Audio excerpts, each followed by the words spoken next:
if I'm holding it, and technically that counted for positive buying pressure or some form of stability in the asset, how can my positive buying pressure or at least neutral asset now also be counted as a negative in a form of a sell? Welcome back, YouTube. In today's video, we're going to take a deeper dive into what shorts are and how they are affecting Dogecoin. We're going to take a look at why one Doge can equal two Doge when you're shorting a crypto. We're going to discuss staking and also the consequences going forward. And obviously beforehand, we're going to take a look at price and take a look at the short chart and see what's going on there. So behind me, we have the live pools of liquidity for Dogecoin. This is courtesy of Bookmap. I have a link in the description if you would like to use the heat map for trading, and if you want to monitor where the pools of liquidity are for your own personal reasons. So let's take a look here.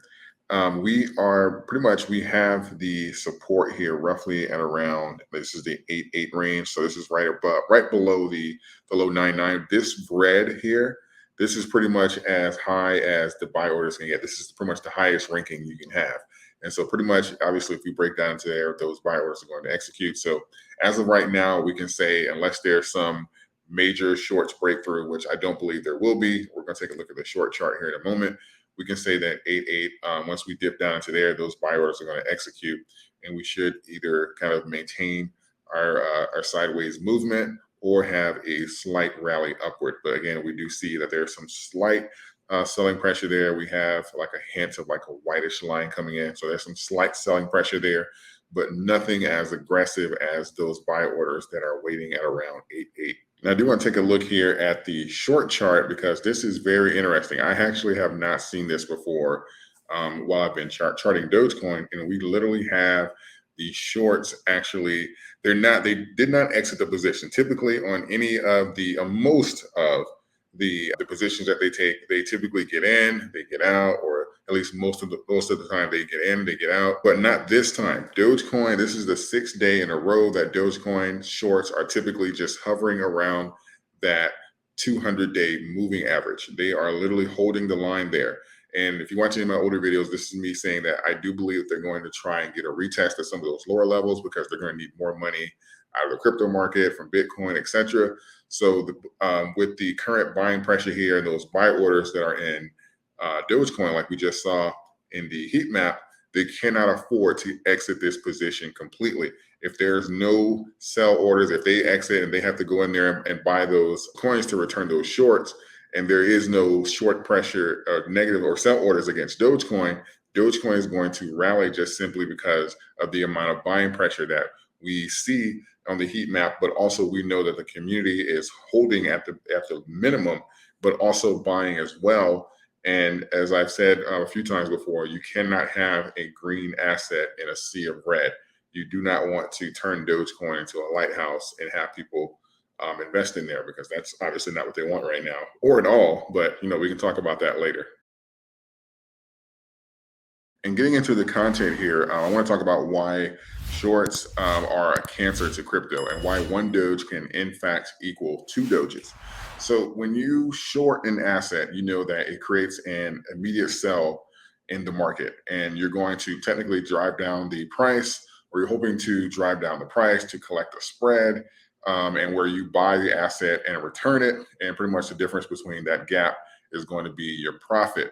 So the question remains that if I am a retailer and I'm holding my assets inside of an exchange, and the asset that I purchased and that technically I'm the only purchaser of, if I'm holding it and technically that counted for positive buying pressure or some form of stability in the asset, how can my positive buying pressure or at least neutral asset now also be counted as a negative in a form of a sell? Well, this is a form of creating synthetics, or at least a temporary synthetic, if they do plan on covering or returning the asset, because your one Dogecoin cannot be in two places at one time. It cannot be both positive and negative. They're basically creating another coin, but without expanding the supply. But technically, based off of the neutrality of you owning your coin and them also using that same coin to create a negative on there, they're basically expanding the supply. This is a very common practice, and typically it goes unchecked because, hey, it's like, hey, look, we're going to return the asset. And then once you return it, it basically cancels itself out. They've made their money or they've lost their money. The brokerage made money. And, pretty much that's just their cycle of generating revenue while you're holding. But the fact of the matter is, when we look at a lot of the sentiments around the market and we say one Doge equals one Doge, when you're shorting, that's not technically the case. Remember, the market's whole purpose, its job is technically to create leverage.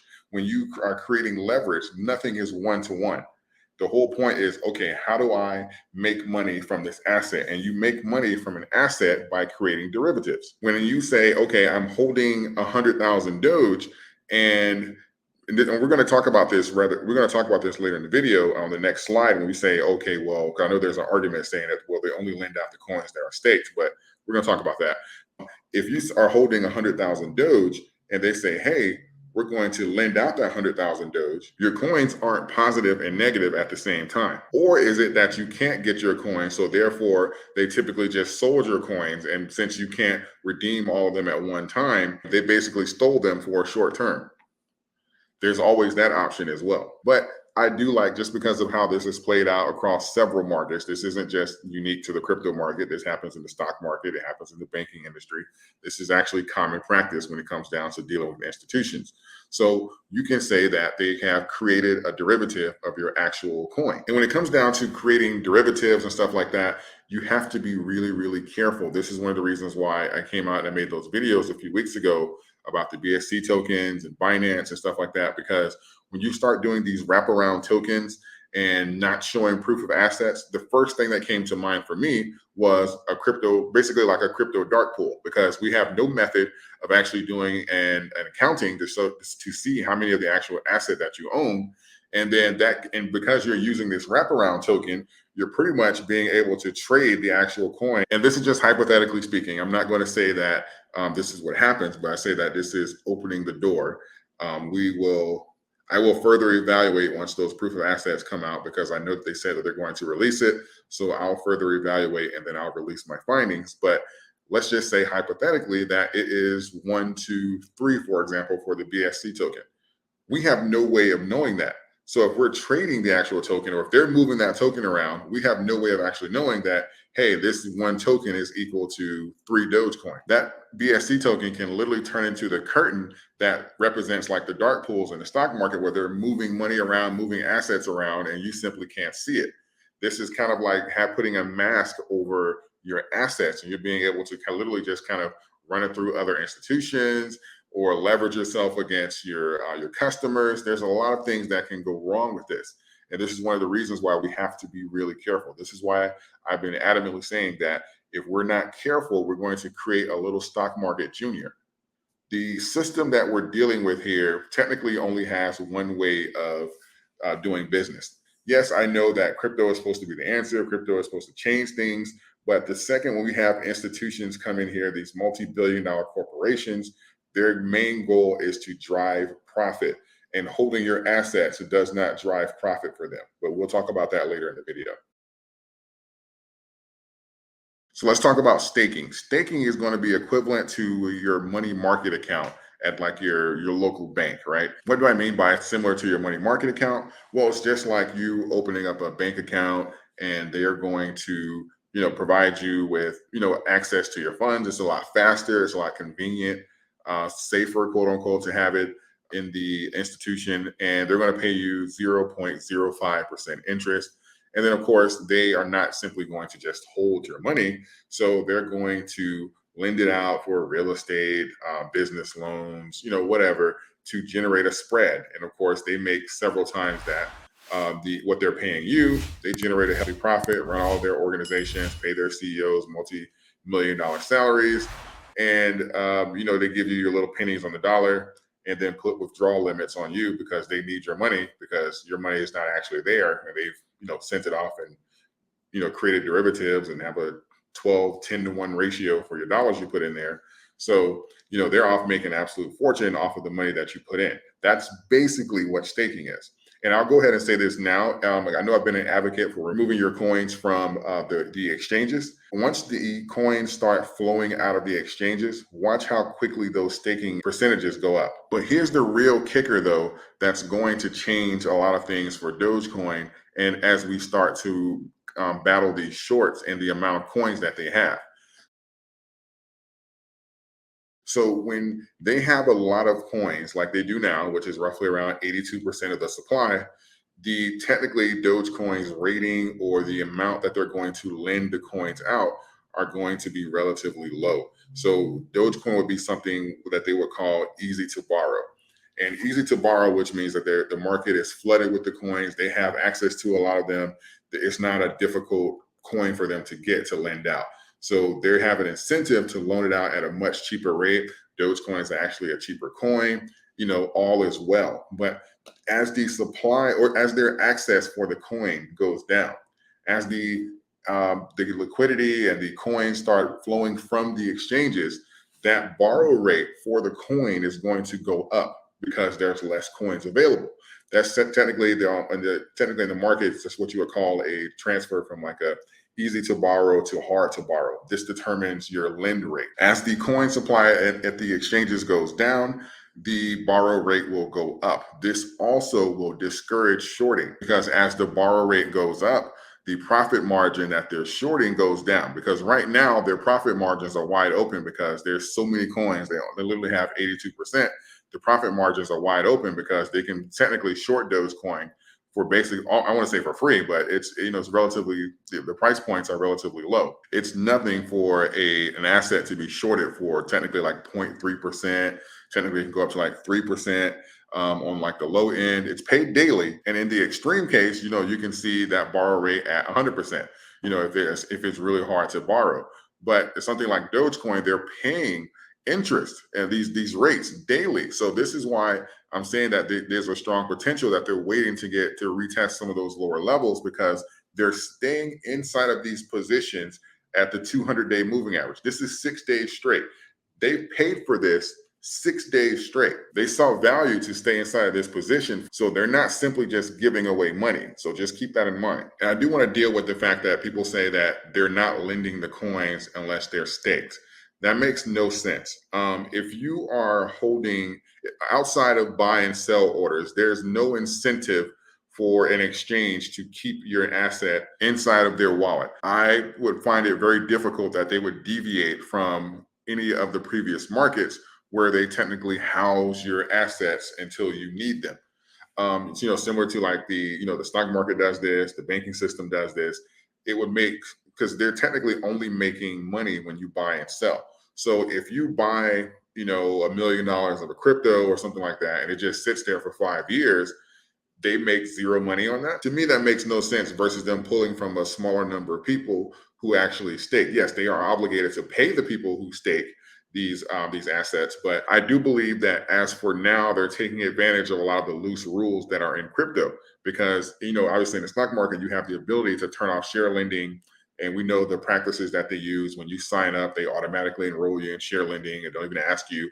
But here, there's a lot less transparency, especially depending on your brokerage, but there's a lot less transparency about what goes on with your crypto. And I have a hard time believing that they're going to house billions and billions of crypto and just say, oh, well, they didn't stake it, so we can't use it, especially if there's no laws against it. Staking is just going to be your incentive to kind of keep it there longer, which I do. This is one of the reasons I started this segment was saying that, okay, I believe that the staking percentages are going to go up because as they, because they don't really care about the actual price of the asset. They're making money in the spread. So when they start seeing the vacuum of the coins and the assets and people are not returning them to the actual brokerage, they're going to need an incentive to kind of keep that cash flow going. So that's why we're going to see a spike.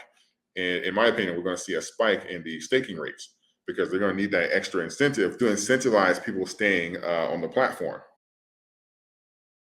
So let's talk about the consequences here because there's technically 3 scenarios that this can play out. The first option is, of course, we do absolutely nothing. We keep treating Dogecoin like a speculative investment, and the hedge funds, the institutions, they maintain absolute control over it, and they manipulate the price point, drive it to hell, and pretty much steer us all toward the coins that they want us to be in, like Bitcoin. Option 2 is we remove our coins and we have a much more control over the asset, and we rise to a much more normal price for Dogecoin and the equilibriums as far as where it's resting at in between bull runs, and we position ourselves for the next bull run, and we have our rise until Dogecoin's fair market value as we get utility and stuff like that until we flatten out and have a greater form of stability. And especially for the people who are, buying at these prices, of course, they will realize those gains on the way up. And then there's option three, well, where we remove the coins and they say, oh, hell no, we still don't want Dogecoin to win. They start doing their wraparound tokens and stuff like that